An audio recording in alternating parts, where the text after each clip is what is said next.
Hey, what's going on? Dr. Mike T. Nelson. Welcome back to the Flex Diet Podcast, where we talk about all things to increase lean muscle hypertrophy, better body composition, and doing it without destroying your health in the process. And speaking of the process itself, I was recently with the Special Forces Experience, which I'm a member of, and they conducted their 8-day process in northern Idaho. This is a very high stress event, both physically and mentally, where you would be challenged very much in different ways. But the goal, unlike other, I would say, similar military experience programs that anybody can sign up for. You don't necessarily have to be in the military. A lot of other programs I've seen, it just looks like it's extremely difficult. Throw you in the ocean, dump some sand in your crack, and yell at you for a couple days, and if you pass it, great, you did something hard, which there's definitely value in that. But this is different in that it is designed to enhance your ability to recover from stress at the end. So they're using a high stress event to hopefully facilitate PTG, or post-traumatic growth. So the goal of the process by the Special Forces Experience is to make you physically and mentally much better as a human being once you are done, not just to have you do something difficult, which I think makes it really different from other programs that I have seen so far. So on the podcast today, this is also an excerpt from the Iron Radio podcast. I did this past Saturday on my experience helping the SFE with their process in northern Idaho. Then we also talk about how this transfers to your lifting, how you can learn from these periods of high stress. When should you consider doing them? What are some caveats to watch out for? Like, do you want to do this all the time? Which I'm sure your answer you already figured out is hell no. There is a time to add stress. There's a time to add periods of very high stress. But we have to keep in mind that these need to be controlled and also limited. For the example of the process, this is something, my biased opinion, that most people would probably only do once in their life. You know, maybe if you signed up and didn't make it as far as you'd like, maybe you would come back again. But I would not view that as something you would do repeatedly, time and time again. And this show is sponsored by two different groups today. One is the Iron Radio podcast. I realize with the Flex Diet podcast here, we've gotten a lot of new listeners in the past 6 months, so thank you so much for everybody tuning in. Really greatly appreciate it. And you may not realize that I'm also on the Iron Radio podcast each week. So this one here, as I said, is an excerpt from the Iron Radio podcast. So if you already heard it on there, it's going to be the same show here, sans any commercials or anything else. So check it out. If you haven't and you want more podcasts, check out ironradio.org. Also brought to you today by the Special Forces Experience. Go to thespecialforcesexperience.com, and on the top you can check out all the different things that they have. They have a really great course on long-range shooting. If that's something that you are interested in, I would highly recommend that. Jeff is a lead instructor there, was a Canadian Special Forces sniper. Awesome guy, does a really good job of instruction on it. You can find out more about the process. Right now that is happening twice per year, once in the spring in the US and then once in the fall in Canada. You can go to either one. I'm not sure if they'll continue to still have two, but a heads up, the average preparation for it is at least 9 months. So if you're interested, check that out. They also have some other things there. One of them is a pilgrimage. So if you're interested in doing some work with plant medicine, you can get more information there. You can check out my other podcasts that I've done on that with my experience with ayahuasca, combo, and other things in Costa Rica. So I actually was down there with some of the people from Special Forces Experience. And coming up, they also have a great documentary on post-traumatic growth called The Dark Night of the Soul. That is almost all entirely done and filmed. My good buddy Luke is working on editing it right now. So that'll be out probably this summer or later this year. So check out Special Forces Experience. Neither Iron Radio nor Special Forces Experience asked me to do this. They did not pay me anything for this. I just wanted to spread the good word about them.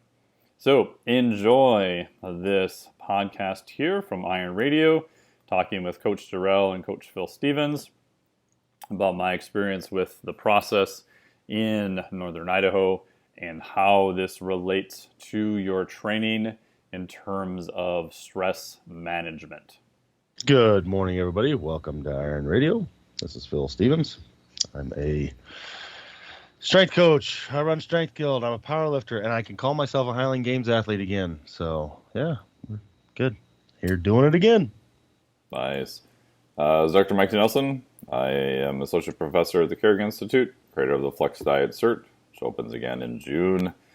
And I'm back from Idaho, which we'll talk about, helping with the Special Forces Experience. And we are down here in South Padre, Texas, doing a little kiteboarding. Got 3 sessions in yesterday until my harness and safety line exploded last night. And so luckily nothing happened to me per se.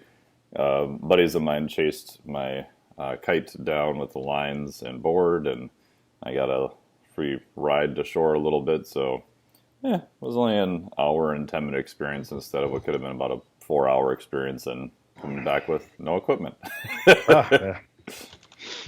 Fun. So now you got to find replacements for that? Or you already have some? I have a replacement for that. So luckily that was the only thing I lost. So yeah, when they both explode and fail at the same time, your kite goes flying downwind, unhinged. Yeah. It's like, no! Yeah, there goes my shit. Yeah. Yeah, this is Coach Darrell. I'm in the great city of Salt Lake and doing Masters Weightlifting Nationals this weekend. The girls are wandering around trying to find a scale, which is, I mean, this is every time. Every time, dude. Masters is so goofy. It's hard to find a scale. Yeah, like check. So usually in a weight class most sport. of the time, yeah. Well, so if you go to the venue, the main venue has the official scale, right? But then, so people are trying to sneak in there. It's like there's competition pretty much throughout the whole day. So it's like, yeah. But normally the check scale is supposed to be there, but it's at a separate hotel. Oh, Jesus. Oh, Jesus. So it's like, and then the other part about it is sometimes in these hotels it's kind of tough because not every employee is up to speed on it. Yeah. And so we went yesterday and got lucky, but because the scale's like on the 7th floor in this like conference room. But sometimes it's like, well, I don't know, I haven't heard of that. And you're like, okay, so is there no check scale here? What's going on? And information is all over the place. So yeah, you got another secret knock. Yeah, I know. So the other part about Masters is you got to pay. Like Masters cost more than any of the other ones because you have to. So USAW has. They're only like loosely associated with USAW, and then there's an extra fee for the actual Masters organization, which I personally disagree with. I think just plug it all in the USAW, and then put it on like they had the AO series at the Arnold. You have all the good equipment there, whatever. I mean, the training hall is embarrassing. Like, the wood is breaking up. It's like the first day. Oh boy! So there's like wood shillings all over. Oh Jesus! All over this ground. It's like directly across from the meet platform, so you can actually see the training hall from the competition stage. Gotcha. That sounds interesting. Yeah, Sounds it's like a always, well-ran event. it's always like But always at like. least you're in the beautiful Utah. I Oh mean, yeah, I'd love it here. You can't really drink or do yeah, anything unless you have 8 wives. Then it's fine. yeah. Well, we're going to talk about essentially, Mike's going to talk about the experience he just had a bit, what he can, and then that ties into basically brief periods of extreme stressors. And are they beneficial? Are they not?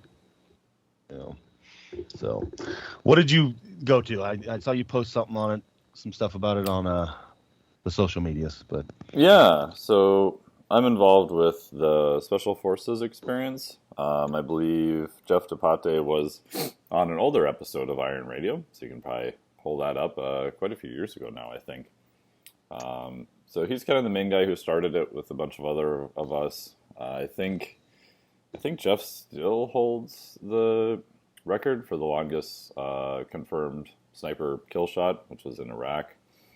I believe the bullet flight time was almost 10 seconds. I mean, that's something crazy. just, not at a range, not set up under pristine conditions, just crazy. A Canadian guy, right? Yeah, Canadian. Yeah. Basically Canadian Special Forces. I mean, Yeah. they have different names and stuff for it and everything. But, so I was there helping out with that, and it was their process. So the concept is, most people have heard of PTSD or PTS or whatever word you want to use associated with it. But there's also the flip side of that, which is PTG, or post-traumatic growth. So for me, it was always been interesting, like even working with clients and some people in the stuff who, are working with their physician and their, docs on this. You'll hear of, two people in almost the same, battle conditions or experience the same stressor, but, one of them has, significantly more effects, the other one doesn't. I'm like, well, how is that possible? Granted, everyone's experience is going to be a little bit different. And if you look into some of the literature, you can have a traumatic or a high stress period of time, which we'll talk about. And then from that, some people do develop PTSD, which is very real and definitely needs to be addressed for sure. And we're getting more resources that way, which is awesome. But some people will have a period of post-traumatic growth where they'll have an exponential increase. So I was interested in, kind of what are some of the things you can help with that. That's part of the reason why I created the physiologic flexibility course. So can you precondition yourself with exposure to, temperature changes, pH changes, breathing, etc. So that if you do have exposure to a large stressor, then we try to bias the system a little bit more towards growth.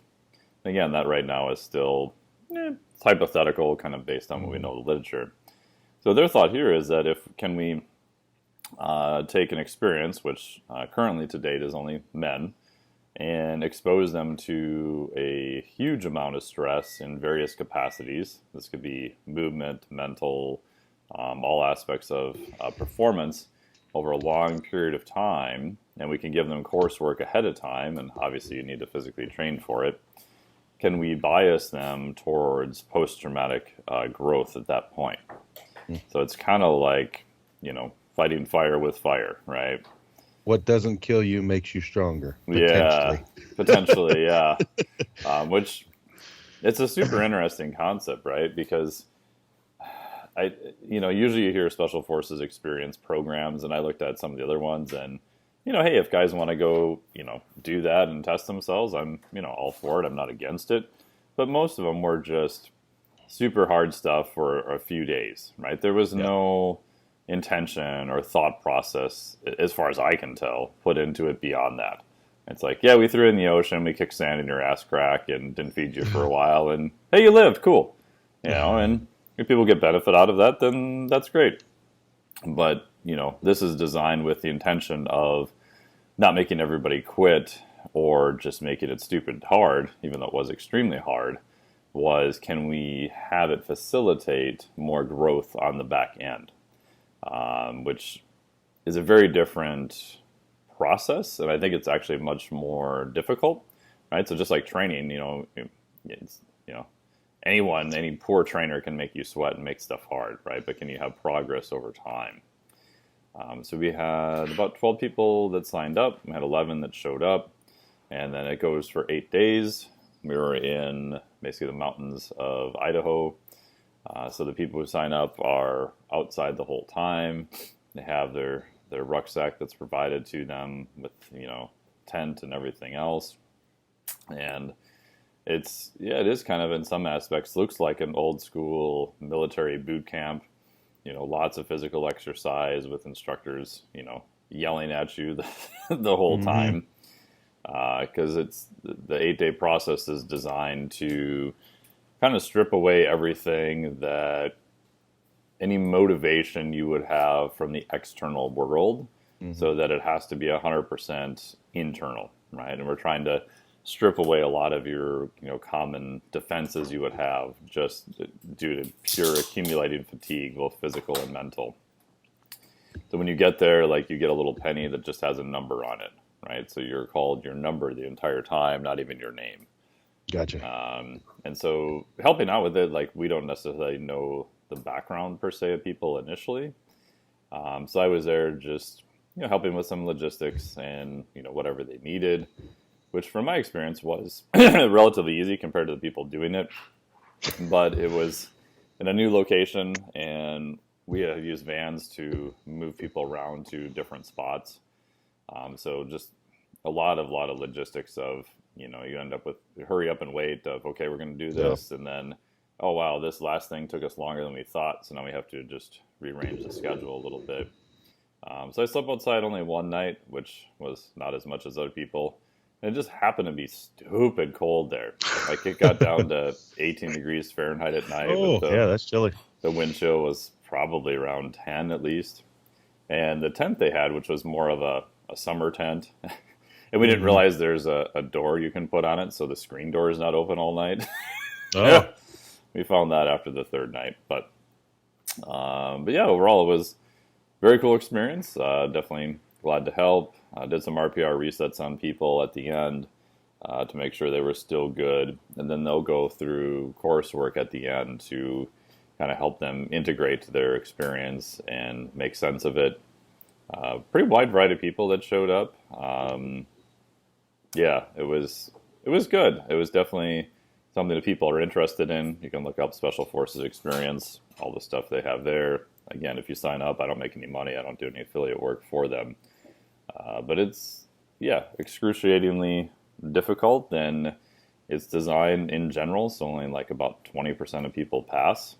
And they've had times where more than that have passed, and they've had times where nobody passed. And that's just, So there's a standard, and if you make it, you definitely earned it. Oh, that's what I was going to ask. So there's some kind of set standard, like pass, fail, reach this. Yeah, so the trick is trying to make it similar enough so that the standard is held.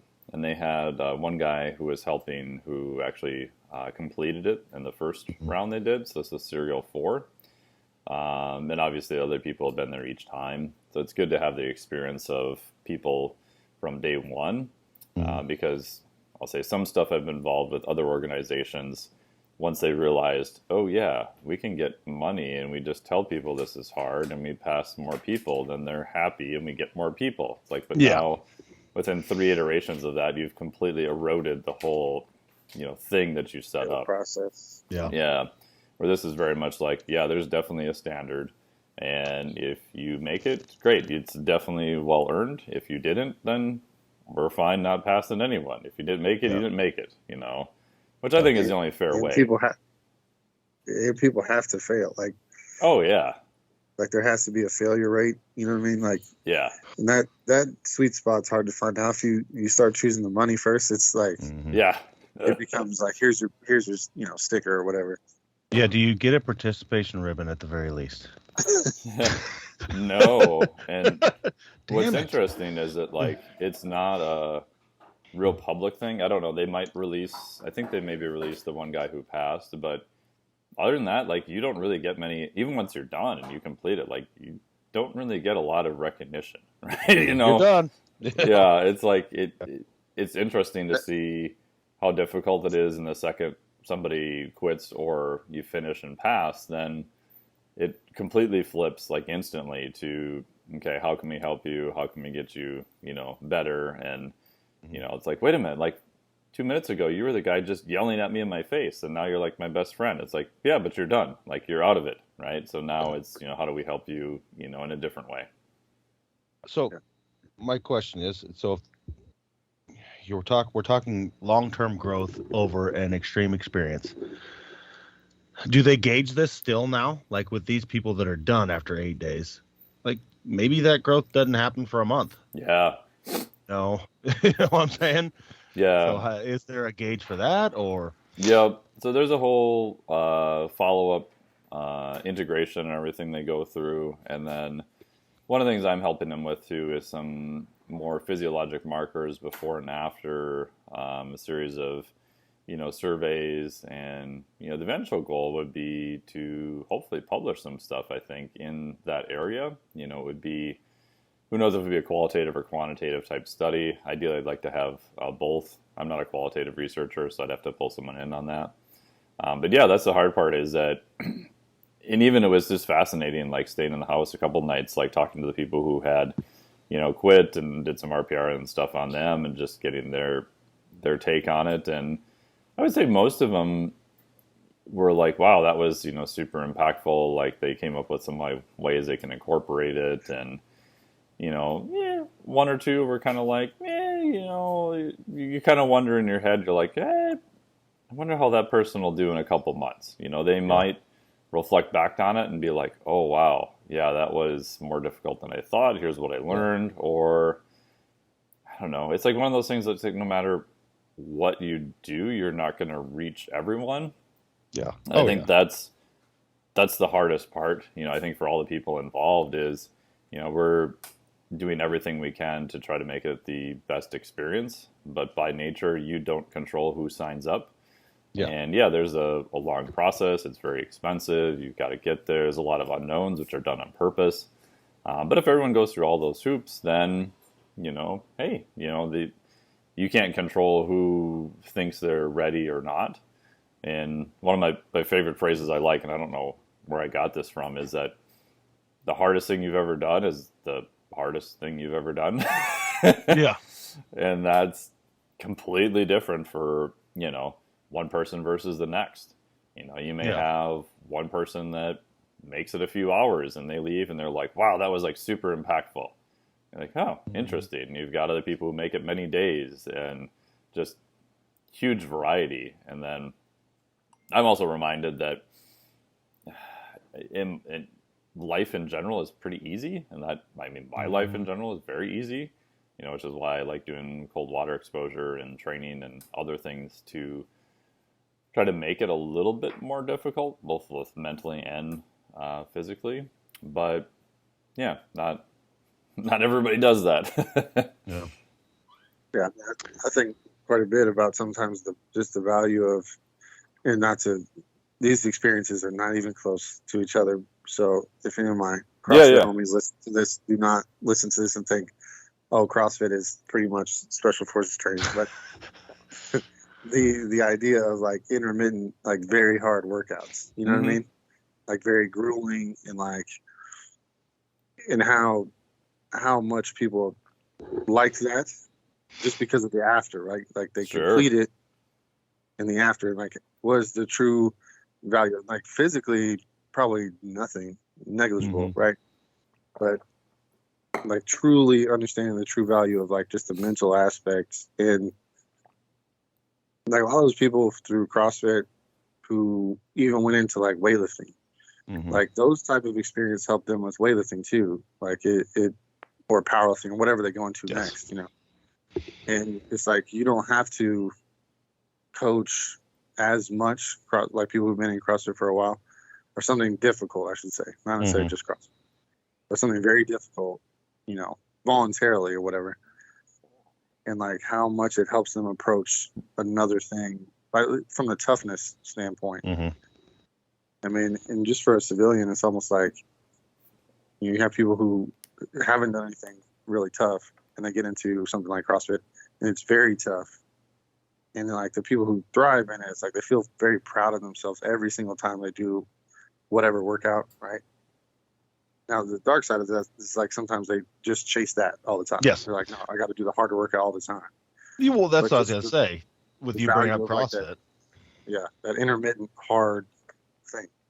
that's bringing up CrossFit. It's a perfect example of this, and it's kind of the perfect example of this gone wrong. Because they built a brand totally around that. Like, this is going to be the hardest thing you've ever done. And then they championed that. They championed the puking and Yeah. long term. Yes. Not for 2 weeks, not for 8 days, but for every day. And that's why, that's a big part of the reason why in CrossFit we see a lot of these people, they make drastic progress early and then they stagnate because they're constantly under this massive stressor that just eventually you get to that point where you're, okay, I've gained this much amount of strength, and you're never getting a break. You're always throttling, you're redlining every workout. And I think that's where we see the things go bad. You start seeing injuries and non-progress, maybe regression and things like that. And that's the tough part is, how we relate this back to the training world. And it's short stints of such things can make you better. And like you said, a lot of it is maybe it's just making you mentally better for progress later in a more relaxed or controlled environment. So I think the psychological, like, in terms of the qualitative versus quantitative, like what you get out of it, science and psychology stuff is, that stuff is, you want to talk about stuff that's hard to kind of connect with. Exercise science is one thing, but usually there's like physiological stuff that's easy to connect with. Mm-hmm. Like, you start getting into like psychological stuff in terms of just like actual trying to find data and like, either whether you're doing scans for like brain growth and all that stuff. That's a tough field of science, particularly because it's a lot of questionnaires and stuff too. And so you're dealing with people's perceptions and all of that. But how interesting would that, like, just the idea, the concept of, PTSG versus D. That I would say, like, crazy, but what a groundbreaking type of thing, right? Mm-hmm. Can you intermittently use extreme stressors for positive experiences versus negative ones? Yeah, I think it's a concept that just most people are not even aware of. And, up until maybe 4 years ago, I wasn't aware of it. I had heard something about it, but I was like, I don't know. And I'm not a psychologist, but sometimes the popular positive psychology stuff seems a little bit weird to me, but I know there's a subset of the field that actually has very positive data associated with it. But like most things, I hear something and I'm like, I don't know if I really trust that. But then when you look into it, you're like, oh, there's some pretty good data there. I'd say it's still definitely in the preliminary stages. But even having people be aware that that is a possibility, I wonder how much that may even actually potentially change their outcome, right? Because you're changing the reticular activating system of the brain. And if the only thing they're ever heard of their whole life is, if you have a huge amount of stress, you're going to potentially get PTSD. It's like, oh, are you already pre-biasing people just by that to a potential downside that may not necessarily be needed? Mm-hmm. And it's figuring out, like, I'd be interested in knowing and talking more, like, how did they pick 8 days? Yeah, so my understanding 10 days was, be too much? How do you find that fine line? Yeah, I don't know for sure. My guess is that it also has to do with logistics. If you start getting super long, then no one's probably going to make it through. Mm-hmm. If it's too short, you just don't have enough room to have enough fatigue and start stripping away all these kind of defenses from somebody. you're kind of looking for this sweet spot of, okay, if you make it this far, then we can start to do more, let's say, mental work later in once you've kind of accumulated this amount of fatigue. And one of the guys there, Rick, awesome dude, Rick Alexander, he used to be a medic, Navy SEAL medic. He was a BUDS instructor for 2.5 years, and he's done crazy stuff. Like I think he ran 240 or 270 miles with a weighted vest to simulate battle armor on for like an ultra marathon, and just crazy stuff. But he was saying, and we kind of saw this in some of the people, that after just a huge amount of fatigue, at some point you start getting a little bit better with it. Like day 3, 4, it's almost like you get a little bit used to it. You're still, fatigued, but a lot of the high amounts of it is such a change from baseline as the first couple of days too. So when you talk to people who do ultra marathons and things like that, they kind of mention that too, because people assume that fatigue is going to be completely linear, and it's not, or at least the perception of it isn't in the short term. So then you can allow someone to maybe get a little bit better with some physical tasks and then do other things too. And part of this was to expose people and try to find, whatever their potential weakness would be, right? Whether that's even just on the communication type side, interaction with other people, to, heights and, anything else that people would generally have some phobias to, small spaces. So I can't say what the events are. Yeah. But it's definitely looking at multiple angles of how do you provide that amount of stress in a thought out area. And in the past they've had a couple people who have had rhabdo who had to leave early, and all sorts of other things when you're adding that much exercise to people. Well, and then, one has to think, essentially at some point they want at least a small percentage of people to bend and not break. Exactly. You extend too many days and you have a 100% break model. Right. Yeah. So, then it's like, oh, well, what did you really do to help? Right. Yeah. No matter what, everybody's going to have a breaking point. I know numerous people that have been through BUDS or been through various special forces things. Yeah. And, I know numerous people who have failed. And the resounding theme from them all is no matter how strong they are in this and that. And it's like you said, it was after a certain amount of days, you just realize it's 100% mental. Yes.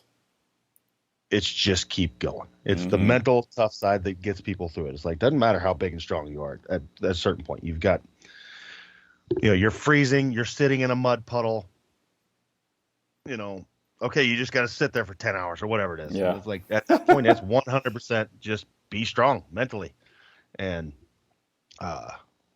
like Jarrell was alluding to with the CrossFit things, and a lot that can feed greatly later on into more simple physical tasks. And it goes back to the whole thing that we've talked about before with, like, if you're going to, let's say you're going for a PR on something, if you can come into that mentally confident, you've got a real good chance of making it.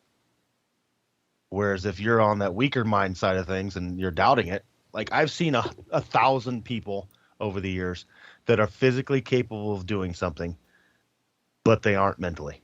Oh, for sure. They don't, their mind is not wrapped around their body's ability yet. And it's, that's where tests like these, and I think that's the big, but bring this back into the training field. That's where short stints of this type of thing, like a squat program, or I have a squat program, I have people doing things like that, and really the biggest part of that is making them mentally strong and tough. Like, see, you can do it. Yes. It's the fact that it's hard. Yeah. It's just getting through this hard thing, and that bleeds into the rest of their life and the rest of their training. And hell, let's be honest, that's how it's that part of training that bleeds into the rest of your life more than the physical side of it. The like Dave Tate has talked about it a lot and things like that, how, the gym can bleed into the rest of your life, and the lessons learned under the bar can give you strength in the rest of your life aside from the physical aspect of it. It's just the enduring part of that. Okay, I'm showing up. I don't feel it today, but I gotta go in there, and get this done. And, that can bleed into the rest of your life. So. Yeah, which is why I like using the rower for a lot of clients, because yes, it's a physically demanding thing, but it's really, Tim Vagan said this to me, it's just mostly mental, right? Because if you're trying to hit a certain pace and you have to stare at where you're at all the time, you can't really just take a couple strokes off, right? And the shorter the event, even less, right? Yeah. If you're doing a 5K and you're trying to finish in, say, under 20 minutes, it's literally 20 minutes of you having to pay attention like 100% of the time if you're going to improve at some point. Like, yeah, at first, yeah, you'll make some easy progress just because you haven't done it, and efficiency and everything else. But at some point, you're going to have to pay attention 100%, and every part of your body is going to be like, no, just do the next one a little easier. It'll be okay. Mm-hmm. Yeah. No, and I think that's a lot of what you get from. That is the thing that you can get from more endurance-based things than you can from strength. Yeah, just because of the time element. Yeah, and that's like Matt Vincent. He did that running thing. So Matt he's been on the show numerous times, and he comes from a strength sports background where the events lasted, 2.5 seconds. Yeah. Whatever. And, he wrecked himself after years and years of being a world champion and shit. And so what he did was looked for a different way after total knee replacement and all that. Okay, I need a new way to challenge myself. And so he took up endurance sports because it was something he had never done and so far out of his wheelhouse. And that's what he talks about a lot in there, is he learned how to that long fight. It's different than the short fight. The short fight is, having confidence to do that thing in 3.5 seconds. Whereas that, like the endurance stuff is just at a certain point, hour 2 or whatever, it's literally just don't fucking stop. Just don't fucking stop. Keep going, and it leans more heavily on that side of the things. And that can bleed into all that. It just helps in all aspects of life. Now, if you take that too far, then you're dead essentially. But, if we if we bring it to the extreme, everyone's going to break at a certain point. But on something like this, then do they teach people then? Like, what's the time frame between something like this? Like, we know, like, look at the NFL. Like, if we use the CrossFit model, then all the teams would just basically play a full contact, full speed game 4 times a week to get better. Yeah. We know that would be stupid. But how often is something like this good? You know what I'm saying? I also would question, like, the preparation for it. Like, part of it is like not being prepared. Yeah. You know what I mean?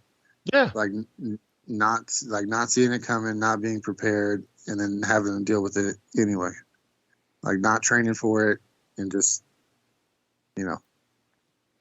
being in it. Yeah. Yeah. Yeah, for the process, like, my bias is I think you can be more physically prepared is obviously going to be better, right? The more preparation you can do. To me, it's like a once in a lifetime thing. Mm-hmm. I know some people have, gone through and said they're going to come back again, which, each to their own. I talked to the one guy who made it through, and I was like, hey, would you ever do this again? He's like, not in a million years. And when he started it, he's like, I'm going to finish this. He's like, they're going to take me out in a body bag otherwise. Yeah. And his, feet just got destroyed from all the marching and everything else. And, but he made it. And in his case, I won't say his name, but he was a former NHL hockey player. So very high level athlete. And I don't, in talking to him, my guess is that more of that, like you guys were saying, is just the mental aspect of that, right? You're used to having to perform when it counts, training when you don't want to, putting up with, whatever system you're in and different coaches and, all that kind of stuff too. So for this, I would view it as a high enough amount of distress to try to jar you out from the position that you're in and hopefully to, facilitate post-traumatic growth. I know they're potentially working on other programs too, using like ayahuasca and potentially some plant medicines too, which I've done with them down in Costa Rica. So there's definitely other venues and different ways to facilitate post-traumatic growth, but most of them involve doing things that are quite hard. But I agree with your point that you have to be careful with the stress that's involved, because you want enough stress to make an impact, but you don't want to break a whole bunch of people either. And that's the hard part. And the one-off thing makes sense in a position, in an event like this. Yes. Because if not, it'd be like soldiers have to do buds to become a Navy SEAL. Yes. But it's not like once you're a Navy SEAL, okay, we do buds every 3 months. Right. No, they don't fucking ever do it again. No. And people look at things like that, and I'm going to train like a Navy SEAL. So they do this extremely dumb shit all the time. Yes. And it's not a good thing. So. No. And even with the selection process, like you'll talk to people who do it, and they've spent, millions and millions of dollars to try to figure out, like, is there a better method we can do? Because it's expensive, it's time intensive. A lot of people don't pass. Yeah. And so far to date, they haven't come up with anything, right? Yeah. It's like we're not really sure why this works, but we know that if you pass this series of events, our dropout or attrition rate post, pretty low. So we know it works, but, trying to figure out why, who knows? Yeah. And that, I don't know. I'm always trying to relate this back to the training field, because this is essentially what our podcast is about, and it's what we do for a living. And that comes back to, like we were talking about before the show, you see a lot of people. There are a lot of well-designed programs out there that do things like this, that are short-term, very intense, and they work. But then you have a whole stream of people that, if a little bit's good, more's better. And they'll bastardize things. And that's like we talked about with Cal Dietz's stuff right before the show. Like he'll have areas of, extreme eccentric work with 125% or whatever. But it's for a very shorter period of time. And then, me and a colleague last night were talking about it. Then you have people doing that. Well, we're going to stretch that out to 10 weeks. Yeah. And it's like, whoa, wait a minute. It's just like anything. It's like a little bit of testosterone is good. 5 grams is probably not. Yeah. There's a drawback at all times for this. So it's finding that sweet spot to where, again, bend, don't break. Like, we don't want to break you. We want some people to make it through it. And the broken part we're looking for, like, I'm sure the Special Forces experience thing isn't literally looking to ruin someone. No. They want the breaking to be a growth break, not he's fucking on a stretcher. Yeah. So, that's the tough part. And then to fight those people that take this overboard, and it's not within the organization.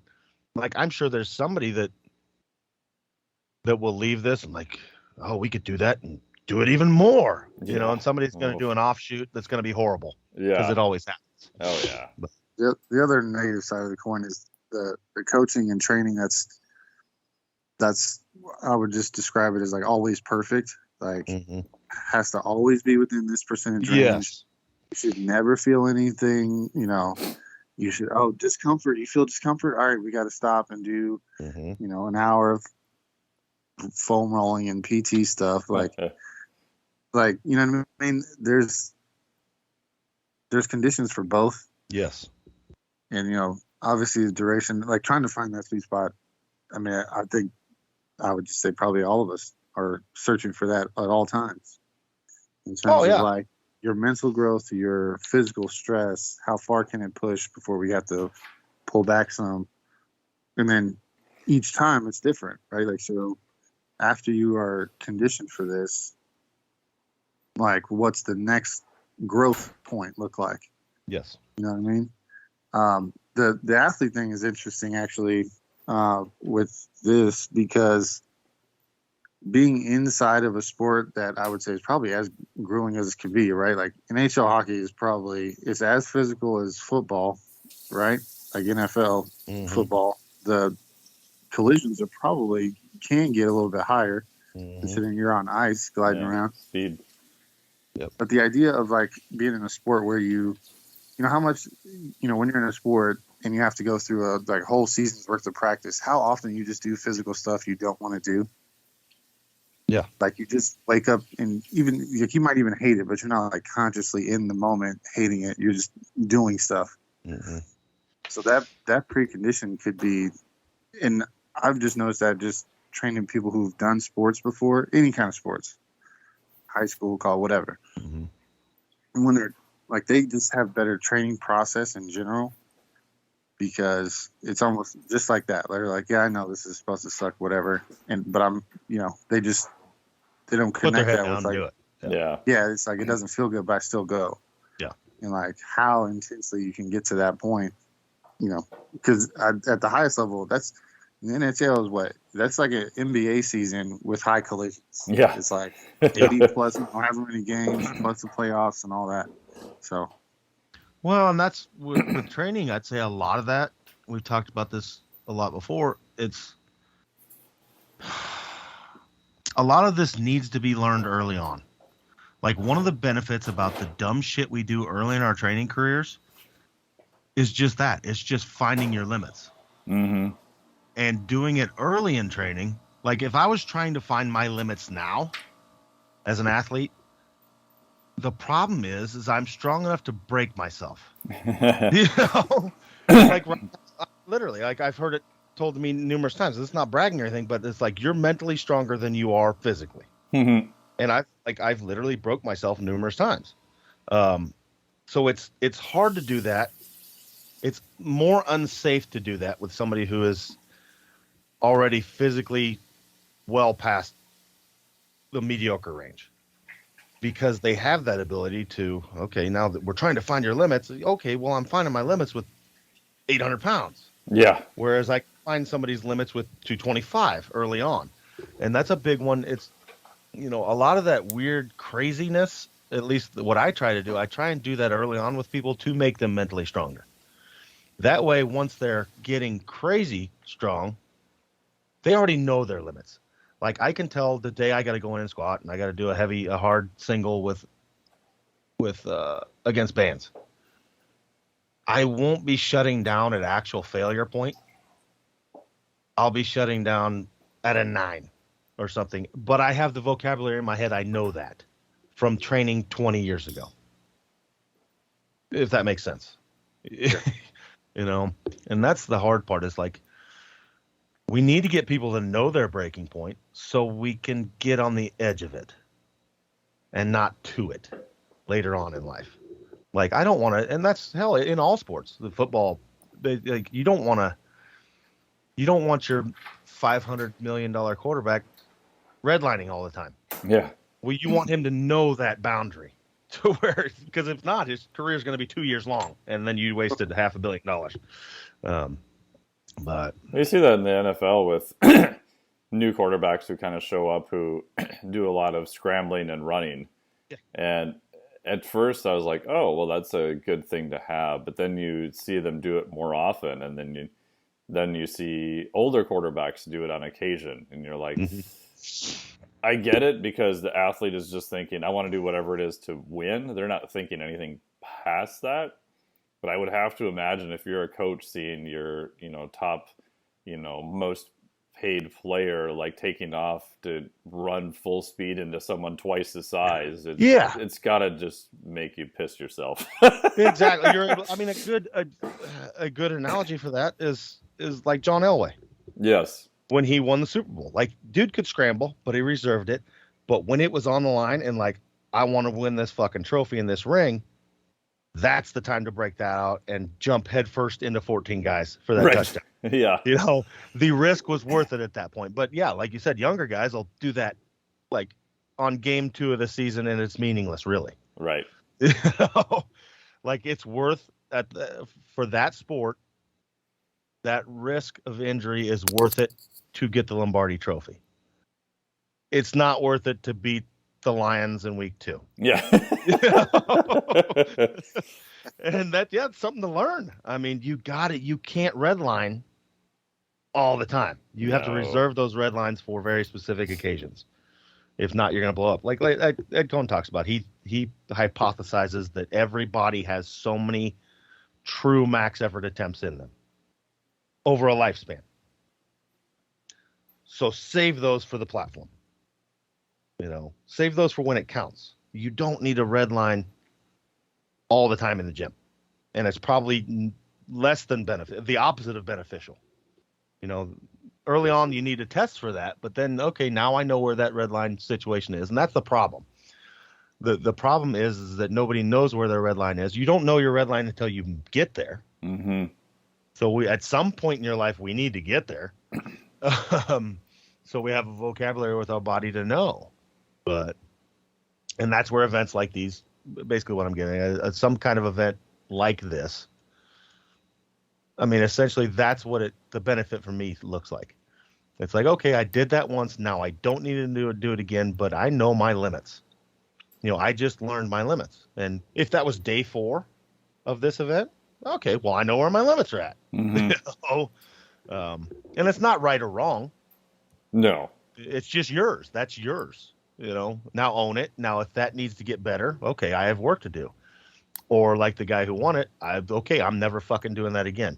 But I can grow from that because I know I have that ability. You know, I know that I can push it that far if I have to, type of thing. Yeah, and I think that expands to other realms too. Like, I know just from having trained that when I was finishing my PhD, which ended up taking 7 years and was by far the hardest thing I've ever done in my entire life, more just from a gonadal fortitude at the end than it was anything else, it was like, okay, I just need to go one more day or do this next thing, like trying to be very short-sighted about it. And then at some point 4 years in, I just kind of did the Cortez thing where it's like, okay, I'm just gonna burn all the ships, and if I don't make it through this program, I talked to my wife about enrolling somewhere else and flying home on the weekends, leaving our house here, because I had reached the point where I felt like if I didn't do it, it was something that I would regret for no other reason other than it was just something that I personally wanted to do. Yeah. It wasn't for a job. It wasn't to impress anyone else, because nobody really gives a crap anyway. Yep. And then at that point, it's like, okay, the only way to go is forward, right? Yeah. And then, I had blood work done. My testosterone was like 180. I wasn't sleeping. And my whole point was like, as long as I finish without permanently doing any damage, I'm okay. Mm-hmm. And yeah, it took me about 3 years to fix myself once I was done. So I was a walking trash bin fire. But I did it, and I don't necessarily regret it. And I think there's probably other things I could have done better, like pick a different advisor. But whatever, once you're in it, you kind of have to decide at some point, okay, here's my absolute limit. Here's the cost I'm not willing to pay. But up until that point, I'm going to just keep going forward. Yeah. Well, that's a good point you reach. I mean, and that's one that I preach to everybody. And it's the one that's most usually missed, is coming to that agreement with yourself of the cost versus benefit. Yes. And most people never do that. They only see the end game. Like, they look at that PhD and they think that's cool. And so you have this huge drive to start. But then you get in it and you realize, fuck, I never really looked at what this is going to take. And they never came to terms with it within their own mind. Like, and that's the same thing as, like, how many times have we had somebody come contact any of us and say, I want to be the next Olympian, or I want to be the next world's strongest man.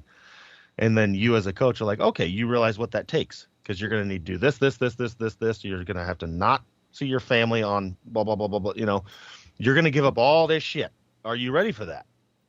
And they're like, really? I got to do that? Well, yeah, that's part of the game, bro. Actually, and that's the part most people miss. I've had a few people go. The last kid I had, it was the kid who came in and said, and like with the utmost confidence, like he maybe weighed 125 pounds, maybe. He's like, I'm going to break Eddie Hall's deadlift record. And I was like, okay.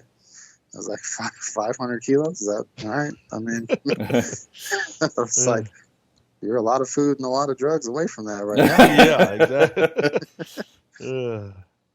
Yep. Well, he did a workout and I never saw him again. That usually happens. Yeah, exactly. That happens quite often.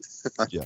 Yep. Yeah. So. A couple of years ago, I started working with a few more mixed martial artists, and it was just local. It was probably 6 years ago now. And I quickly stopped doing it because I realized the younger kids who were so enthusiastic about doing it, like, didn't even make it through like one session. Yeah. And then I got wise at the place that I was talking to. The guy was sending me some people. He's an awesome dude. I'm like, hey, what do you think about this kid who talked to me? And he looked at me. And so I then started asking him, like, has he paid his membership here to do his skills practice? And like 90% of the time, he's like, no, he owes us like 3 months. I'm like, okay, not going to talk to him. Right? Yeah. It's like, if you can't even figure out a way, and the guy way undercharged. He's only charged him like $50 a month or something just stupid, ridiculously cheap. It's like, one, you're not going to afford to pay me. Two, you can't even afford to pay for your skills practice and nonetheless show up for that. So what do you think that I'm going to do for strength and conditioning that you're even going to be compliant at? Yeah. But it was normally, not always, but it was normally the people who were like extremely vocal. I'm going to be the next, UFC champion. It's like, bro, you didn't even make it to 2 sessions at your local gym in a row. Yeah.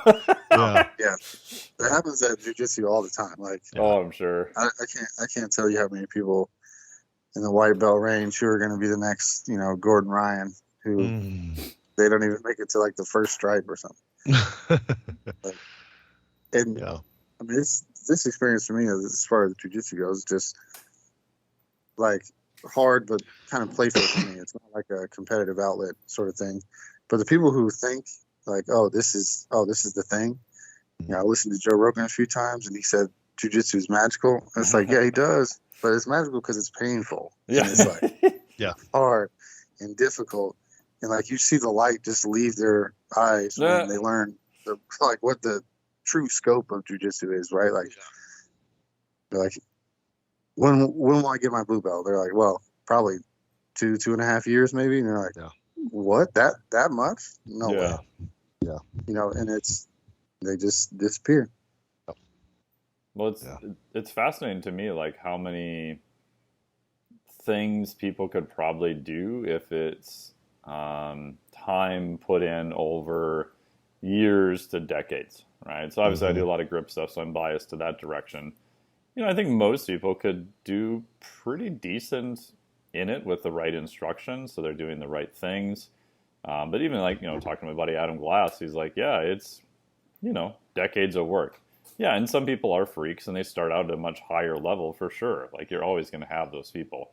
But even if you're, like where I started, like below average, you can make progress, but it's doing intelligent things day in, day out, for months, years, decades to do things that then look very difficult to most people.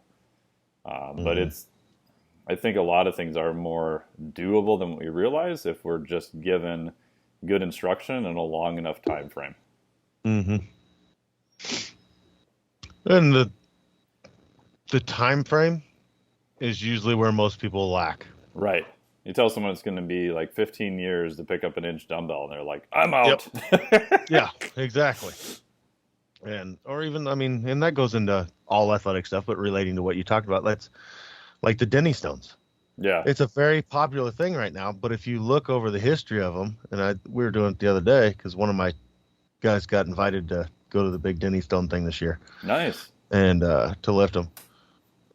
there's like 183 people or some shit. Yeah, I think it's less than that, but yeah. Yeah, it's not many have ever done it. No. You know, and you know, it takes years to reach greatness. I mean, in anything. So and that's the problem. It takes 6 years to reach goodness. Yes, Yeah. yes. And then Yes. another heavy chunk of years to reach greatness. Yeah, exactly. I mean, and that's like everybody sees Michael Jordan and wants to be Michael Jordan. What they don't see is how he got there. Yeah. You know, they don't see the endless work behind the scenes. You know, there's a reason why. I don't know if you looked at it, like what percentage of people that played a competitive sport in like junior high make it to the professional level? 0.01. I mean, there's a reason Very for low. it. And the biggest reason is, I would argue the biggest reason is just time, commitment and time. Like almost everybody has the basic attributes to do it. Aside from, well, maybe not NBA, like not everybody's 6'4", you know, or whatever the baseline is. But at some level in most sports, you know, you could do it because there's always outliers like Spud Webb and things like that. Mm-hmm. if you're willing to put in the time and work. You can. It also takes your thing. some creativity too, right? Yeah. Like, so with people who are outliers on, like, let's say the NBA and being short, you know, it's like they have to be creative. Like, Yes. they have to open their mind to, okay, you know, there's a task that needs to be done. You know, it doesn't necessarily have to be this type of task. Like, it doesn't have to be done this way. Mm-hmm. But I have the ability to figure out how to do it myself. Yes. Like, that's quite a big thing. Yeah, which then again takes time because you have nobody before you to learn from. You have to learn a way to do that's different from everybody else that has the prototypical body type. You know. Yeah, and if you watch the Last Dance documentary, most people have probably seen it by now with Michael Jordan, which I loved it. I thought it was amazing because I grew up, watching Michael Jordan. I was not a huge basketball fan, but a big fan of his. Yeah. And one of the criticisms of all the time was like, wow, he can be kind of such a dick but then you watch that series and, for better or worse, that was just kind of the way he was wired. Like, he didn't care about anything else other than winning. Didn't care about the cost, didn't care about anything else that went into it. His whole goal was just to win games. Whether you can say that's good, bad, indifferent, whatever. Yeah. It was really interesting to watch that. And then also knowing that obviously he had full, edit ability on it. So he wasn't going to put anything on film that he didn't agree with. And, some of the things that he did say, you're like, oh, wow, that's fascinating. Yeah, I think and I've had conversations about this recently. I think every truly great person, like, not just made it to the pros, but like was a pros pro. You hear like, oh, they're cocky, they're this and that. I would argue they have to be. Yes. To reach that level, because you have to have a level of internal confidence, like we talked about with approaching a bar. Like I guarantee you, Michael Jordan never entered a game thinking, well, we're probably going to lose. Mm-hmm. He came in like, we're about to beat you, no matter who it was. And you have to have that. You have to have that attitude. To reach that level, you have to truly believe you can do it before you can do it. That's like the game me and Jarrell went to. Like everybody, the Chiefs and Bills, everybody, 13 seconds left, they're done. That whole fucking team was like, no, we're not done. And how easy would it be? Yeah. How easy would it be to just, fuck, we lost it. They came out there and they had to believe first that they could go down in 13 seconds and tie this son of a bitch up. And then they did it, and you have to be a little cocky, a lot cocky, really, to even think you can do that.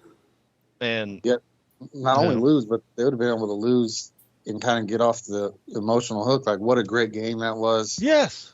You know what I mean? Like, it would have went down as a great game, whether they won or matter lost what. Yes. Yeah. And then, it went from a great game to potentially the greatest game ever played. That was a back and forth shootout of just holy crap. But to do that, you have to be cocky.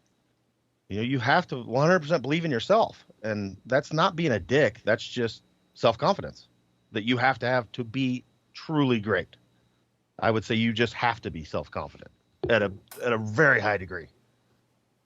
So, yeah, I think it's another thing to back it up, right? So I remember growing up doing snowboarding, and at one point Sean Palmer was like one of the top snowboarders in the world, mm-hmm. and he was very brash, very kind of cocky, and people used to give him so much crap for it. And then one guy's like, "Oh, but he actually has won almost every single event, so yeah. He's not really cocky because he's actually doing it." Yes, exactly. And the same thing could be said about Jordan. Yeah, yeah, talked same shit thing. and did this, but then he literally stuffed the ball in your face. Right. He told you he was going to do it, and then he did it. Yep. I think the biggest, I mean, the documentary for Michael Jordan was big, but I think probably the biggest thing is how other players who played against him, like the stories they have against, like the stories they have where they, almost, it sounds like insane. You know what I mean? Like not like something made up. Like Kevin Durant always tells a story about his rookie season, and they're like playing like him and Isaiah Ryder are playing pretty good against the Bulls on the T-Wolves, and then so Kevin Garnett just starts talking trash and all this, and then they like buried him in the fourth quarter. like just like, oh, okay. They're like, okay, we don't talk to Mike. They're like, like you just be nice to him. You say, hey man, good job. That was a good shot. Like you're trying to keep him docile. Like that's your whole defensive strategy. To keep him uninterested in the game. That's it. And that's your. Yep. And that bleeds right back to this special forces thing. Like, and the stressor. Most truly elite athletes are at their best when you back them into a corner. Yes. Those are the ones that are truly great. Like, and just like the game we just talked about, they back them into a 13-second corner. They're like, all right, bitch, here it is. And that's what separates those people that are just outstanding. Because everybody can win when it's easy. When you're having an easy game and everything's going right, but when shit is against you and you're backed up against the wall, that's when the greats turn out.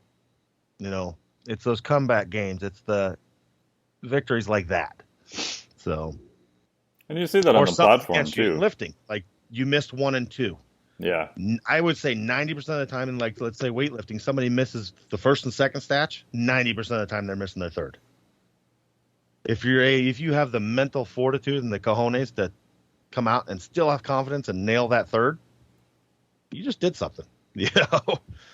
So, or how fast you can recover from a big mistake, right? So I think of like, guarding the top receiver in the NFL, right? And all of a sudden, he gets a touchdown pass. And if you were the defensive person guarding him, I asked a good buddy of mine who trains a lot of the Vikings and other NFL guys. He's like, yeah, they'll have short attention spans and very short memories. He's like, they have to. Because if you dwell on that one mistake, like, you're done. Like, and you, like in the NFL, right, you see that, I think, in kickers, right? So the Vikings had a kicker, was it not last year, but the year before, and huge performance, like really good for many years, and he just got stuck in a rut where he was missing, extra points and everything. Yeah. And you're just thinking that it's all mental at that point, right? He didn't suddenly physically get worse, but I think if you can't let those things go, you're rehearsing the negative thing and you're getting better at getting worse. Yes. Right? So I think it's a separate skill to care a lot about what you're trying to do, but if something goes awry, learn from it, keep the lesson, and then forget everything else. Yeah, and that's what you're talking about, I think, is a lot of reason why people quit. Yes. It's what we've talked about before. It's like once it gets hard, they quit. Like if you make it to the NFL and you were the best cornerback in college, like there's one coming out now. What Sauce Gardner has never had a touchdown on him. So and he's about to get drafted. The interesting thing for me will be to see what happens when he does get a touchdown on him. How does he handle that? Because you're at the NFL now. It's gonna happen. You're not, like, and you have to be ready for that because you ain't gonna you're not gonna go through an NFL career and never have a touchdown on you. Like it's gonna happen in probably week 1. So how are you gonna handle that shit? because now you're playing against the big boys, and they're going to get theirs no matter how good you are. They're going to get theirs. Yeah. So, and that's how you handle that shit. And I'd almost say it could be potentially seen as a negative that the kid has never had a touchdown on him. Yeah, it's an unknown. Because it is going to happen, and you don't know how he's going to handle that. Ever struggle? Yeah. It might be a huge mental struggle bus because, like, oh, fuck, I'm not that good. He thought he was the biggest fish in a small pond. Now you're about to be an average sized fish in the biggest fucking ocean there is. Yeah. So. And I wonder if that's why some top draft picks just never pan out in the NFL too. Yeah, it's like I can't imagine that they physically got that much worse. And yes, the game's led faster and everything else. I get it. But I think it's just how do you deal with the mental aspect of it being challenged in a new way? Yep. Yeah. So. All right. Well, we went long, but it was a good show. Yeah. Good stuff. That was a fun one. Different things to talk about that we don't talk about a lot. So. Yeah. Everybody have a wonderful weekend. Sounds good. See ya. Later. Thank you so much for listening to the Flex Diet podcast. Really, really appreciate it. If you want more information just from a different area, check out Iron Radio. Usually we have a new podcast every week. But having a few issues with Apple and some of the other podcast players. So if it's not up on there, please let me know. We'll make sure to get it up there right away. But typically we've been doing this. I don't think we've missed a Saturday in almost coming up on 10 years. So I've been on there for about 5 years now. Check out ironradio.org. If you're interested in learning about the process from the Special Forces experience or the documentary series or plant medicine journeys, go to thespecialforcesexperience.com to learn all about them there. Highly recommend it. Just a wonderful group of humans that I'm so honored to be a part of and helping them out. So thank you once again for listening to the podcast. You can hit subscribe or send this to a friend, someone you think that would enjoy the podcast. Please do leave us whatever stars you feel are appropriate. Any reviews really help push up the podcast in the rankings, which helps a ton. Really appreciate it, and we will talk to you next week. I don't think this show is suitable for children. I don't think this show is suitable for anybody.